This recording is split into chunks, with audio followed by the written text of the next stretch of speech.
हम 4 लेक्चर में हमारा इलेक्ट्रोस्टैटिक का पार्ट 1 कंप्लीट हो जाएगा। It means charge and electric field. थोड़ा सा अपने टॉपिक को आगे बढ़ाते हैं। तो ये सेशन हमारा पहला सेशन है। स्टार्ट करते हैं अपने नेक्स्ट स्लाइड पर और टॉपिक कंटिन्यू करते हैं। एक बार कमेंट सेक्शन फिर से मैं रीड कर ले रहा हूँ, तो स्टार्ट करते हैं क्योंकि लाइव आ चुके हैं। चीज़ें आप पढ़ते रहिए, मैं एक बार देख ले रहा हूँ, सारा सब कुछ बेस्ट है। ठीक, तो स्टार्ट करें। एक बार थंबनेल के थ्रू बता दीजिए, हम क्लासेस अपने कंटिन्यू करते हैं।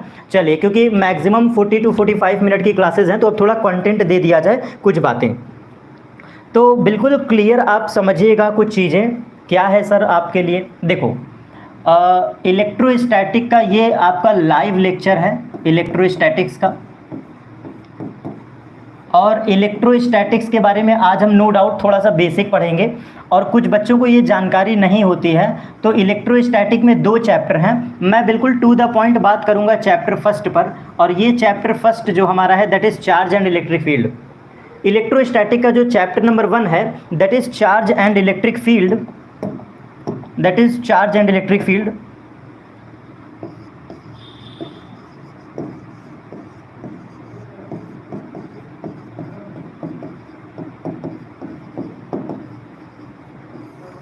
जो हमारा पहला chapter that is charge and electric field, और ये हमारा मैक्सिमम 4 से 5 लेक्चर में लाइव क्लासेस में ख़त्म हो जाएंगी। तो 4 to 5 लेक्चर मैं कंप्लीट कर दूंगा, ये आप पॉइंट समझ लीजिए। पर डे आपको लाइव क्लासेस मिलेगी। कल से जो क्लासेस रहेंगे वो पीपीटी पर बेस्ड होंगे, तो बहुत सारे थियरी हमारे डायरेक्टली कवर हो जाएंगे। 4 से 5 दिन में हम बिल्कुल पूरे बेसिक के साथ कंटेंट इसमें अपडेट कर देंगे। अब जो आपकी डिमांड है, तो हमारा ये भी प्रयास रहेगा कि मैं यहाँ पर आपके डिमांड के अनुसार PYQs करवा दूंगा। चलिए ठीक है भैया, मैंने आपकी बात एक्सेप्ट किया। PYQ पर डिस्कशन कर लूँगा, और कुछ अच्छे लेवल के question that is JEE Mains का मैं कुछ क्वेश्चन चलिए आपसे डिस्कस कर लूँगा।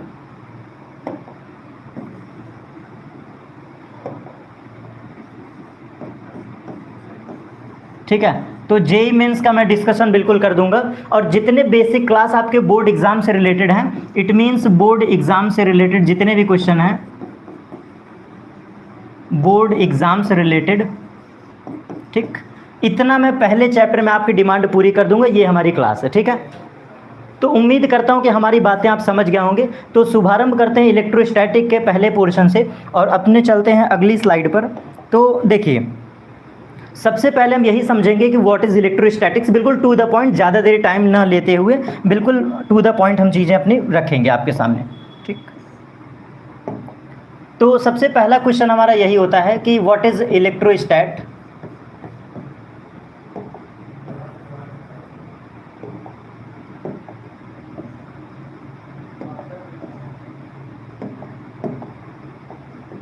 चलिए, व्हाट इज़ इलेक्ट्रोस्टैट, यहीं से हम अपनी कहानी को स्टार्ट करेंगे।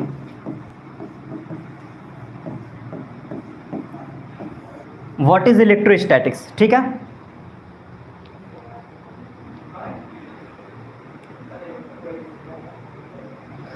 व्हाट इज़ इलेक्ट्रोस्टैटिक्स, यहीं से कहानी स्टार्ट करते हैं। तो चलिए देखिए, इलेक्ट्रोस्टैटिक को हम कैसे डिफाइन कर सकते हैं। तो बिल्कुल इसका सीधा सा डेफिनेशन है, बिल्कुल टू द पॉइंट, जो इसकी मेन डेफिनेशन है।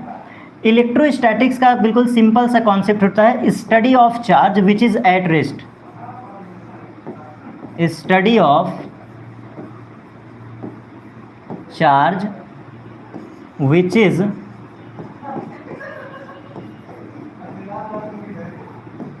At rest, the study of charge which is at rest. कहने का मतलब है, यहाँ पर शब्दों को तोड़ तोड़ के पढ़ते हैं। तो इलेक्ट्रो प्लस स्टैटिक्स को मैं थोड़ा तोड़ कर पढ़ूँ, तो यहाँ से एक तरह से हम कह सकते हैं कि इलेक्ट्रिक, जो इलेक्ट्रोस्टैटिक है, यहाँ से इलेक्ट्रिक मान सकते हैं, इलेक्ट्रॉन मान सकते हैं, इलेक्ट्रिसिटी मान सकते हैं। और इलेक्ट्रिक जो कि स्टैटिक हो, जो कि कैसा हो, स्टैटिक हो। इलेक्ट्रोस्टैटिक्स का जो हमारा बेसिक प्रोनाउंसिएशन है वो ये कहता है कि इलेक्ट्रिक होना चाहिए बट स्टैटिक होना चाहिए।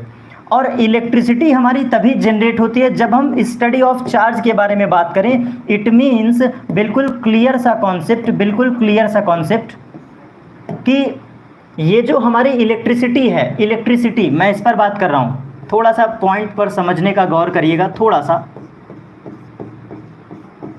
ये जो इलेक्ट्रिसिटी है, electricity exist electricity exist only the presence of charge, the presence of charge.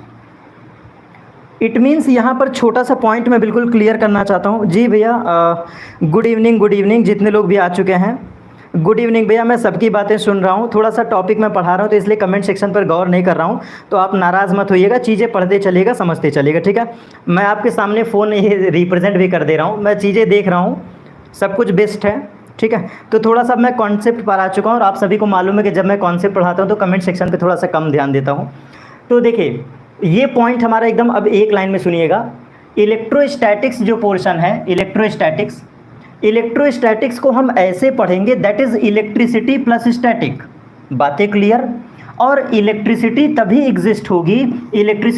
Exist होगी जहां पर चार्ज होना चाहिए, सराउंडिंग में क्या होना चाहिए, चार्ज होना चाहिए। और यहां से हम कह सकते हैं स्टैटिक का मतलब होता है स्थिर या फिर रुका हुआ।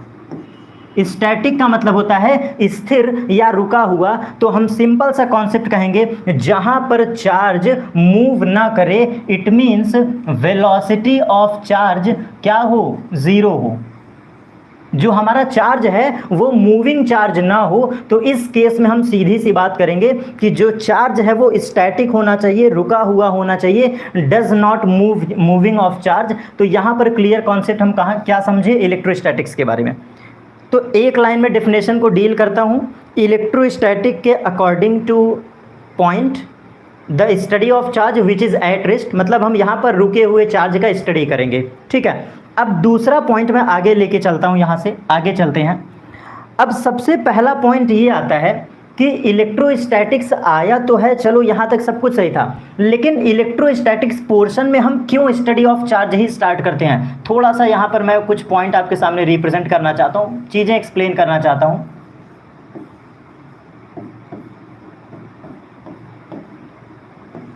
मतलब ऐसा क्या रीज़न है कि हमारा जो टॉपिक है वो सिर्फ और सिर्फ चार्ज से स्टार्ट होता है, ऐसा क्या रीज़न है, ठीक। तो अब यहाँ पे बात उठती है कि इलेक्ट्रोस्टैटिक्स का टॉपिक स्टार्ट चार्ज से ही क्यों होता है। तो अपनी बातों को रखने के लिए मैं कुछ आपके सामने पॉइंट, कुछ स्लाइड रिप्रेजेंट करता हूँ। इन स्लाइड को आप याद रखिएगा। देखिए क्या है चीज़ें, यहाँ पर हम आपको एक्सप्लेन करने वाले हैं थोड़ा सा हिस्टोरिकल व्यू। एक तरफ से कॉपी कलम लेके बैठिएगा और ये जितनी भी पॉइंट मैं रिप्रेजेंट कर रहा हूँ, जितने भी पॉइंट आपको एक्सप्लेन कर रहा हूँ, ये सब लिखते चलिएगा, ठीक है। क्वालिटी वगैरह बेस्ट है ना, किसी को कोई दिक्कत तो नहीं है? चलिए सही है, बिल्कुल सब कुछ बेस्ट है। अब देखिए हिस्टोरिकल व्यू पर हम थोड़ा कदम रखते हैं। तो इलेक्ट्रोस्टैटिक्स की कहानी जो पहली बार स्टार्ट होती है, जो फर्स्ट टाइम स्टार्ट होती है, that point is frictional electricity. Frictional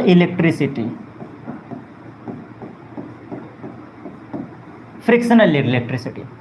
अगर हम बात करें हिस्टोरिकल व्यू पर, हिस्टोरिकल अप्रोच पर, तो जो हमारा हिस्टोरिकल व्यू कहता है वो सीधा सीधा ये कहता है कि जो फर्स्ट टाइम चार्ज डेवलप हुआ था, जो फर्स्ट टाइम हम स्टडी ऑफ चार्ज पढ़ते हैं, that is frictional process. Due to friction method charge can be exist, या फिर due to this reason charge can be transfer from one body to another body. Historical view पर मैं कदम रखता हूं तो बिल्कुल क्लियर एक साइंटिस्ट हैं, उनका नाम है थेल्स ऑफ मिलेटस।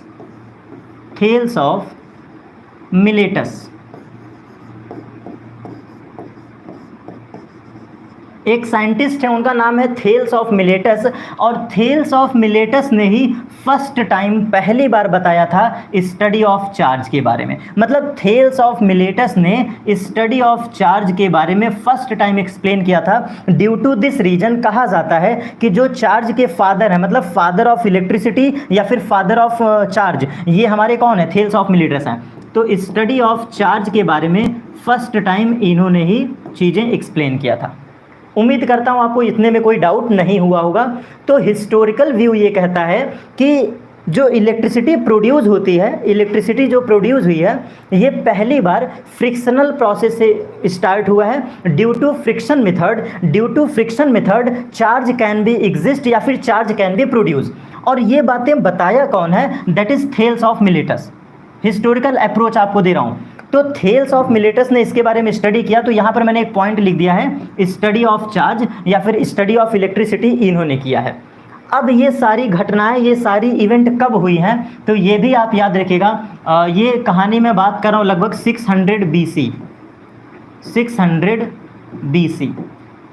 ये जो हिस्टोरिकल व्यू की मैं बात कर रहा हूँ, this event is approximate 600 BC before की मैं बात कर रहा हूँ, बिफोर 600 BC। और आज के अगर वर्तमान समय से बात करें तो 2600 वर्ष पूर्व। अगर हम आज के वर्तमान समय से कल्पना करें तो 2600 वर्ष लगभग पूर्व की बात है, ठीक है। और यहाँ से ये पॉइंट आप याद रखिएगा कि कहाँ से इलेक्ट्रिसिटी आई। मैं अपने टॉपिक को टू द पॉइंट कंटिन्यू कर रहा हूँ। नो डाउट ये हमारा पहला लेक्चर है, तो पहले लेक्चर में थोड़ा सा चीज़ें टाइम ले लेती हैं भूमिका बनाने में और चीज़ों को एक्सप्लेनेशन देने में, तो थोड़ा सा टाइम लग सकता है। बस आप मज़े से पढ़िए, समझ में आएंगी चीज़ें। ये मुझे खुद पर भरोसा है और आप पर भी भरोसा है कि अगर आप पढ़ने के मकसद से आएंगे तो समझ में आएंगी चीज़ें, मुझे भरोसा है खुद पर। तो कहा यह जाता है कि स्टडी ऑफ चार्ज के बारे में फर्स्ट टाइम किसने पढ़ा था? थेल्स ऑफ मिलेटस साहब ने। कॉन्सेप्ट क्लियर हो गया? चलो, थेल्स ऑफ मिलेटस ने बिल्कुल क्लियर बताया था कि charge can be produced, charge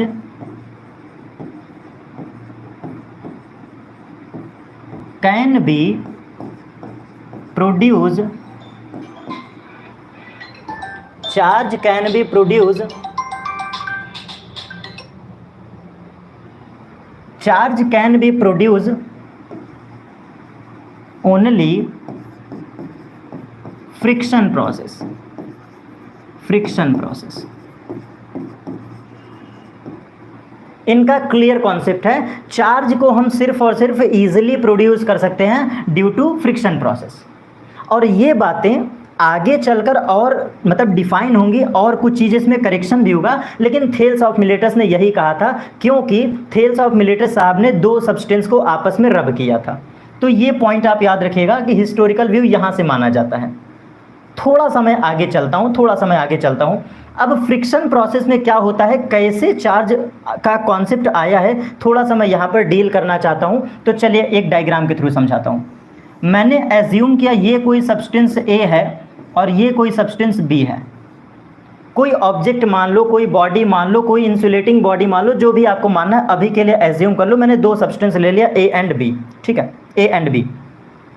तो थेल्स ऑफ मिलेटस साहब ने देखा, थेल्स ऑफ मिलेटस साहब ने देखा कि ये जो आपका दो सब्सटेंस है, जब इसको आपस में रब करते हैं, जब आपस में इसको रब करते हैं, इसको आपस में रगड़ते हैं, रब करते हैं, तो due to frictional process, due to rubbing process, छोटे छोटे पार्टिकल, थोड़ा ध्यान से समझिएगा, छोटे छोटे पार्टिकल्स, ये जो ए है, ये जो बी है, यहाँ से छोटे छोटे पार्टिकल्स ए से बी पर क्या कर जाते हैं, ट्रांसफ़र हो जाते हैं किसी रीज़न बस, मतलब ऐसा कुछ होता होगा। इन्होंने कहा कि जब दो सब्सटेंस को आपस में रब करते हैं तो रगड़ने के वजह से ड्यू टू रबिंग प्रोसेस हो सकता है कि इसके कुछ पार्टिकल, कुछ छोटे छोटे पार्टिकल उड़ करके, उठ करके कहाँ चले गए, बी पर चले गए। और इस वजह से इन्होंने कहा, इस वजह से इन्होंने कहा कि हो सकता है जो ए है हमारा, ये पॉजिटिवली चार्ज हो गया, और हो सकता है कि पार्टिकल्स के ट्रांसफ़र होने के वजह से ये जो बी वाला है ये क्या हो गया, निगेटिवली चार्ज हो गया। छोटे छोटे पार्टिकल ट्रांसफ़र हुए from A body to B body, ऐसा इन्होंने एज्यूम किया है, ऐसा इनके थियरी में कहा गया है। ठीक है, थोड़ा सा और आगे चलते हैं नेक्स्ट स्लाइड पर। It means according to Thales of Miletus, थोड़ा लिख देता हूं, टू इंसुलेटर बॉडी या two insulating substance, according to Thales of Miletus, two insulating body rubbed with each other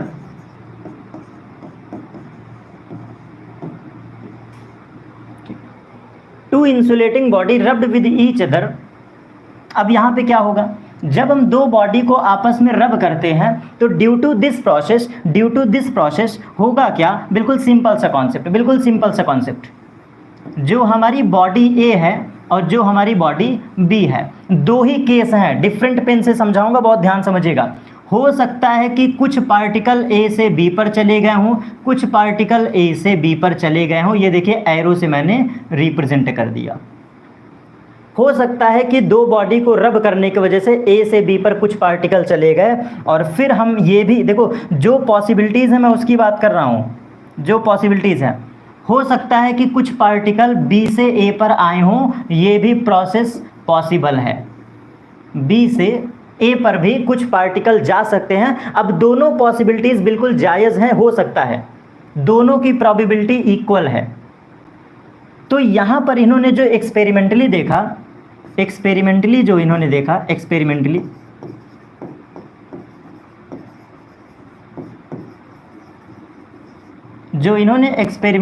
वो ये है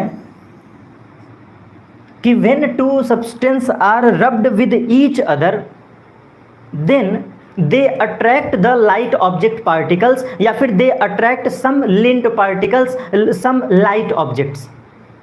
जब हम दो बॉडी को when two substance are rubbed with each other then that rubbed body can attract a light object particles. It means experimentally इन्होंने देखा कि when two substance are rubbed with each other then the body attracts some small particles.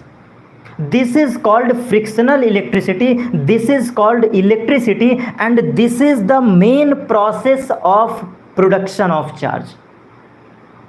Production of charge की कहानी Thales of Miletus ने यही बताया है कि कोई भी दो इंसुलेटिंग बॉडी, इंसुलेटर आपको लेना है, कोई भी दो इंसुलेटिंग बॉडी जब हम आपस में रब करते हैं, रगड़ते हैं, एक दूसरे के कांटेक्ट में ले आते हैं, तो due to this process, due to rubbing process, a different property we can see that object, a different behavior we can feel in another object।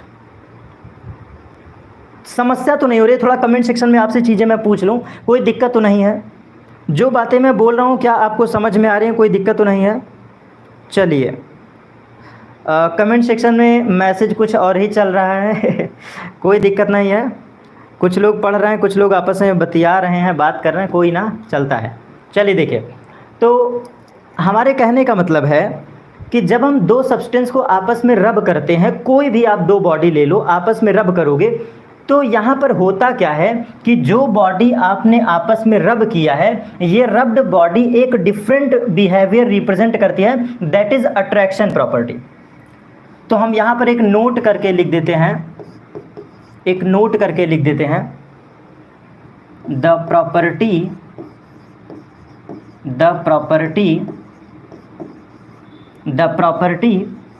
Due to which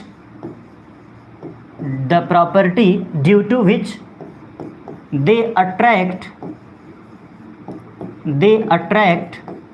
some light objects,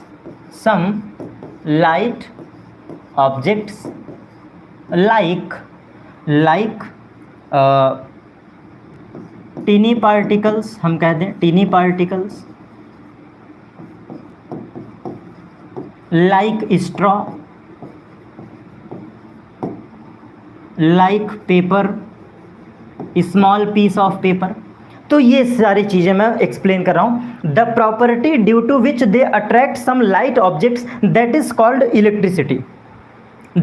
called electricity, इस universe में, इस ब्रह्मांड में, इस पूरे भौतिक जगत में जो भी object, I don't know how to define any specific object, I don't know which body can attract any particle, या फिर मतलब I cannot define in words कि which objects they attract some small particles, I don't know। Clear concept समझना कि इस ब्रह्मांड का कोई भी कण, इस ब्रह्मांड के, इस भौतिक जगत का कोई भी वस्तु जो किसी दूसरे को अट्रैक्ट कर ले, बट एक कंडीशन है, हल्के ऑब्जेक्ट को अट्रैक्ट करे, बहुत भारी को नहीं, क्योंकि अगर भारी ऑब्जेक्ट को अट्रैक्ट कर देगा तो वो तो ग्रेविटेशनल लॉ हो जाएगा।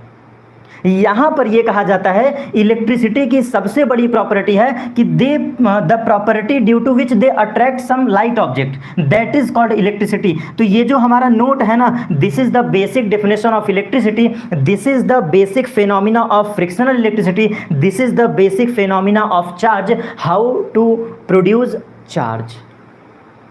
Concept clear? थोड़ा सा आगे चलते हैं, अभी और भूमिका बनाना है, अभी और समा बांधेंगे, अभी और तगड़ा पढ़ाना है। तो यहाँ पर हमने क्या क्या चीज़ें डिस्कस की है, थोड़ा सा मैं स्लाइड के वे में एक बार देख लूँ।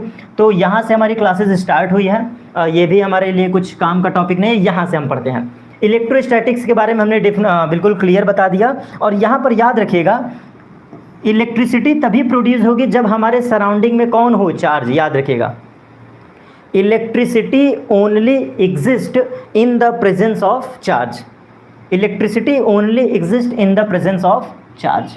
आगे चलते हैं, यहाँ पर हमने जाना कि चार्ज के बारे में सबसे पहले किसने पढ़ा, चार्ज के बारे में कहाँ से कहानी आती है, इलेक्ट्रिसिटी की कहानी किसने बताया। तो हिस्टोरिकल व्यू के बारे में याद रखिएगा, थेल्स ऑफ मिलेटस वो पर्सन है जिनको फादर ऑफ इलेक्ट्रिसिटी या फिर फादर ऑफ चार्ज हम कहते हैं।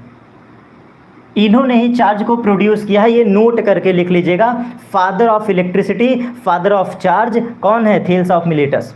और थेल्स ऑफ मिलेटस ने स्पष्ट कहा है कि charge can be produce only frictional process, frictional electricity से इन्होंने चार्ज को प्रोड्यूस किया था। और यहाँ पर इन्होंने देखा कि when two substance are rubbed with each other, then the property of object they can attract some small particles, some tiny particles, that is called electricity. ठीक है, क्लियर कॉन्सेप्ट। अब आगे चलते हैं, इससे और आगे चलते हैं। तो यहाँ पर हमने ये समझा कि जब हम दो बॉडी को रब करते हैं तो दो पॉसिबिलिटीज़ हैं, या तो ए से बी पर चला जाए या तो बी से ए पे चला है। कौन? Small particles. तो due to this reason electricity produce हुआ। हो सकता है कि जब ए से बी पर गया तो ए हो जाएगा पॉजिटिव चार्ज। भाई आप समझते हैं ना, इतना तो आपको पता ही है कि जब कोई पार्टिकल ए से निकलकर बी पे जाएगा तो ये पॉजिटिवली हो जाएगा और ये आपका क्या हो जाएगा? Negatively charge. ये ऊपर वाले केस का है। और अगर हम बात करें, ये बेसिक केमिस्ट्री है, बिल्कुल बेसिक केमिस्ट्री। और अगर हम बात करें कि बी से ए पर गया तो इस केस में ये जो हमारा बी है, जो बी है ये पॉजिटिव हो जाएगा। अगर हम नीचे वाले केस की बात करें तो बी से ए पर के लिए क्या होगा, और ये हमारा ए है और ए क्या हो जाएगा? निगेटिव हो जाएगा। ठीक, ये कुछ कहानी है नीचे वाले केस का। ठीक है, और यहाँ से हमें बेसिक चीज़ें थोड़ा सा क्लियर हो गई। अब मैं और आगे चलता हूँ, यहाँ से एक शब्द आपको बताता हूँ, बिल्कुल क्लियर कॉन्सेप्ट समझिएगा कि थेल्स ऑफ मिलेटस ने स्पेशली, मतलब कि ये जो फ्रिक्शनल इलेक्ट्रिसिटी है, थोड़ा सा इसको लिख लीजिएगा चीज़ें।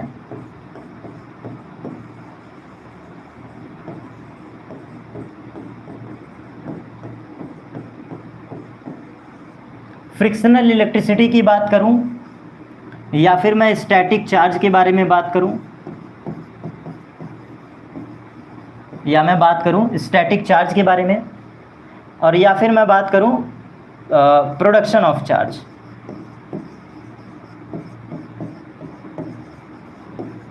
प्रोडक्शन ऑफ चार्ज, इन तीनों प्रोसेस पर अगर मैं डिस्कशन करूं तो बिल्कुल क्लियर पॉइंट याद रखिएगा कि थेल्स ऑफ मिलेटस ने किया क्या था, एक सब्सटेंस लिया दैट इज एम्बर। इन्होंने एक सब्सटेंस लिया दैट इज एम्बर। ठीक है, इन्होंने एम्बर को रब किया वुल से, वुल, एम्बर को इन्होंने रब किया विद वुल। और फिर इन्होंने फाइनली देखा कि ये जो एम्बर है,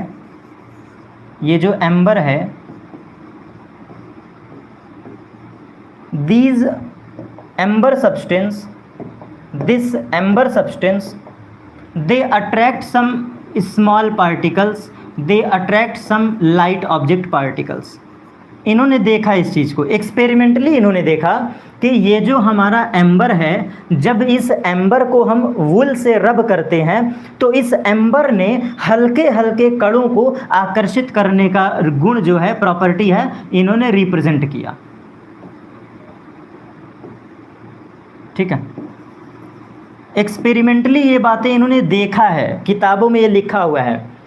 एम्बर को वुल से रब करो, ये एम्बर फिर हमारा फाइनली क्या हो जाएगा, कुछ हल्के हल्के स्मॉल पार्टिकल्स को अट्रैक्ट करेगा और यहाँ से हमारा कॉन्सेप्ट निकलता है कि amber will become charged.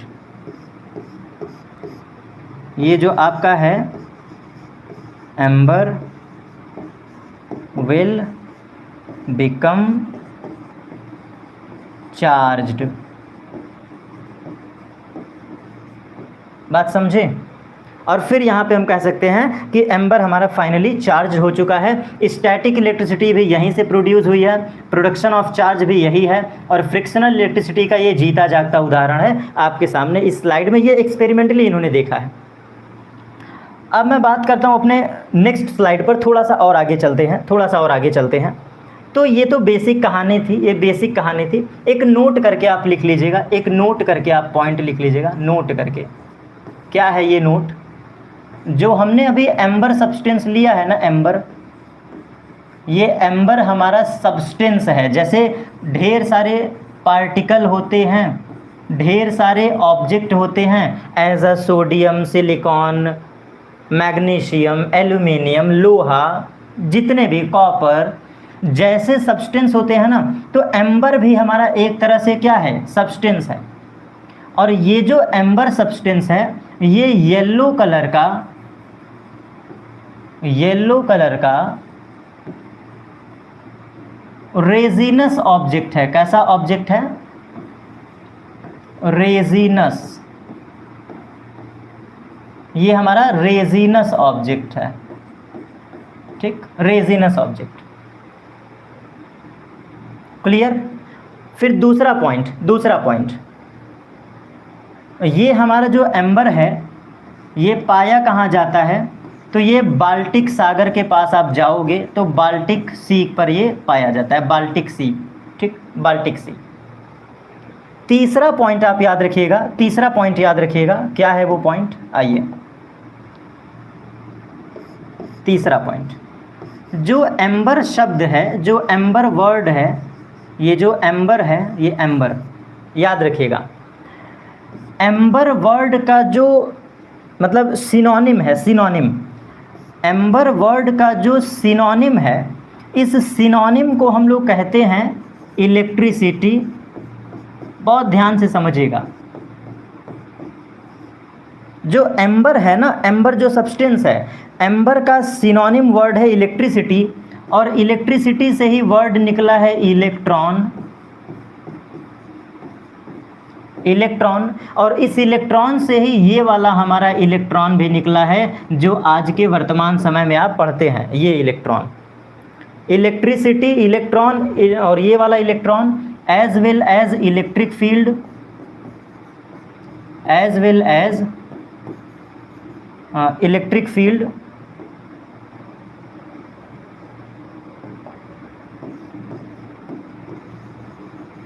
As well as electric field, ये सारे वर्ड यहीं से निकले हैं। इलेक्ट्रिकल फोर्स, इलेक्ट्रिसिटी, इलेक्ट्रॉन, सब कुछ यहाँ से निकला है।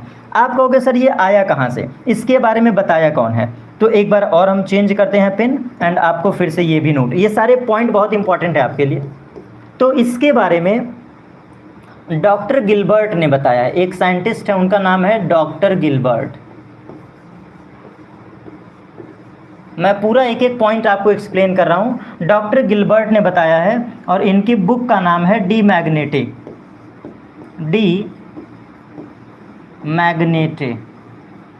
ठीक है, डी मैग्नेटे। इस बुक में ही इस शब्द के बारे में मेंशन किया गया है, और ये सारी कहानी आपकी बिल्कुल क्लियर कट यहाँ पर पॉइंट हमारा क्या हो गया, कंप्लीट। ठीक, उम्मीद करता हूँ कि आपको ये चीज़ें बिल्कुल बेहतर वे में समझ में आ गई होंगी। ठीक है, चलिए, तो ये बेसिक पॉइंट हमारा क्लियर। अब इसके बाद हम आगे चलते हैं। ये सब हिस्टोरिकल व्यू में बेटा लिखिएगा, सारा सब कुछ हिस्टोरिकल व्यू है। सबसे पहले थेल्स ऑफ मिलेटस के बारे में पढ़ते हैं, फिर थेल्स ऑफ मिलेटस के बाद ये कहानी पढ़ते हैं, एम्बर वाली कहानी, और अब मैं रिप्रेजेंट कर रहा हूँ अपनी नई कहानी। तो सबसे लास्ट में ये पॉइंट भी आप याद रखिएगा। क्या है वो पॉइंट, आइए एक्सप्लेनेशन देता हूँ। टाइप ऑफ चार्ज के बारे में, टाइप ऑफ चार्ज के बारे में एक्चुअल में तो बेंजामिन फ्रैंकलिन ने बताया है, Benjamin Franklin.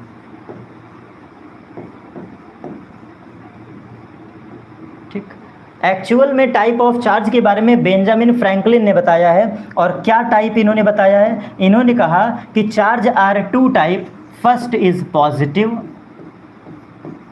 First is positive and second is negative, second is negative charge. ये भी पॉइंट हमारा क्लियर हो गया, ये भी पॉइंट हमारा क्लियर हो गया।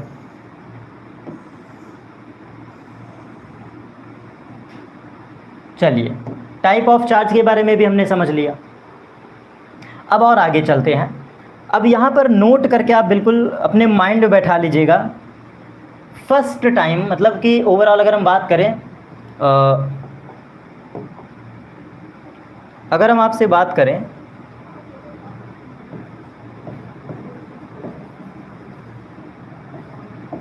Study of type of charge, ये आपको किसी किताबों में हो सकता है कि बहुत रेयर मिले, बट ये फैक्ट बच्चों को नहीं मालूम होता है। Study of type of charge के बारे में जिन्होंने फर्स्ट टाइम डील किया है, फर्स्ट टाइम जिन्होंने डील किया, उस शख्स का नाम है चार्ल्स डूफे। उस शख्स का नाम है चार्ल्स डूफे। और चार्ल्स डूफे साहब ने जो टाइप ऑफ चार्ज बताया है वो आपको सुन के बड़ा मतलब अजीब लगेगा कि इन्होंने कहा था कि एक चार्ज होता है रेजिनस, रेजिनस, और दूसरा होता है वीट्रस, वीट्रस। ये फैक्ट आप याद रखिएगा। एक्चुअल में आपसे अगर कोई पूछे कि स्टडी ऑफ चार्ज के बारे में फर्स्ट टाइम किसने पढ़ा है, फर्स्ट टाइम, तो आप जवाब देंगे किसको? चार्ल्स डूफे साहब को। ठीक है, तो ये भी पॉइंट आपको रिकॉल करके लिखना है। बिल्कुल यहाँ पर मैं साइड में कर दे रहा हूँ। Study of type of charge के बारे में फर्स्ट टाइम किसने बताया? That scientist is Charles Dufay. और चार्ल्स डूफे मतलब अकॉर्डिंग टू चार्ल्स डूफे इन्होंने रेजिनस और विट्रस चार्ज बताया। आगे चल के यही कहानी कन्वर्ट हो जाती है पॉजिटिव एंड निगेटिव चार्ज में। यही कहानी हमारी आगे चल के किस में कन्वर्ट हो जाती है? पॉजिटिव एंड निगेटिव चार्ज में। ठीक है, बातें क्लियर? अब आज के क्लास में बेसिकली हमने क्या जाना कि इलेक्ट्रोस्टैटिक्स का शुभारंभ कैसे करेंगे। तो इस इलेक्ट्रोस्टैटिक्स को हम लोग बेसिकली कहते हैं study of charge which is at rest. अब फिर हमारे माइंड में क्वेश्चन उठता है कि ये इलेक्ट्रिसिटी कहाँ से आई। तो मैंने इसका भी जवाब दिया कि electricity exist only in the presence of charge. तो कहने का मतलब था कि यही रीज़न है कि हमारा फर्स्ट टॉपिक चार्ज क्यों होता है। आपके किताबों में चार्ज से कहानी क्यों शुरू होती है? तो उसका सिर्फ एक रीज़न है, क्योंकि चार्ज ही हमारी क्या प्रोड्यूस करती है? इलेक्ट्रिसिटी। चार्ज ही हमारी क्या प्रोड्यूस करती है? इलेक्ट्रिसिटी। और due to charge electric field lines भी बनती है। इलेक्ट्रिक फील्ड लाइंस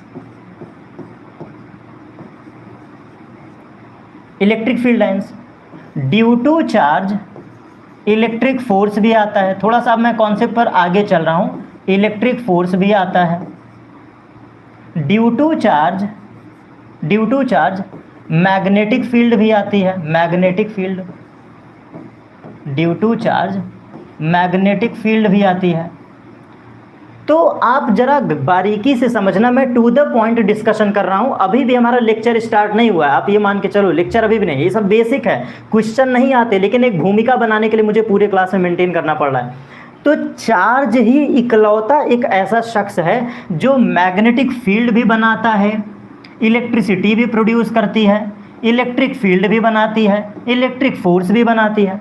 ये सारी प्रॉपर्टी हम पढ़ेंगे चार्ज के प्रॉपर्टी में। तो आपके माइंड में एक क्वेश्चन उठना चाहिए, आपके माइंड में एक क्वेश्चन उठना चाहिए, सर क्या कि अगर हम ये चार्ज इतनी चीज़ें एक्सप्लेन करता है तो हमें चार्ज के बारे में बेसिक डेफिनेशन भी तो पढ़ना चाहिए, हमें चार्ज के बारे में बेसिक डेफिनेशन भी तो आनी चाहिए कि नहीं? बताइए अगर मैं गलत हूँ तो चार्ज के बारे में हमारी कहानी कहाँ से शुरू होगी? कल के क्लास में। कल के क्लास में हम बिल्कुल टू द पॉइंट बात करेंगे डेफिनेशन पर। स्टडी ऑफ चार्ज की कहानी डेफिनेशन से बिल्कुल स्टार्ट करेंगे और कल के क्लास में in the format of PPT के फॉर्म में, बिल्कुल पीपीटी के फॉर्म में जितना मैंने हिस्टोरिकल व्यू बताया है एक बार फिर से एक्सप्लेन करूंगा और बस अंडरलाइन करते हुए आगे चलेंगे।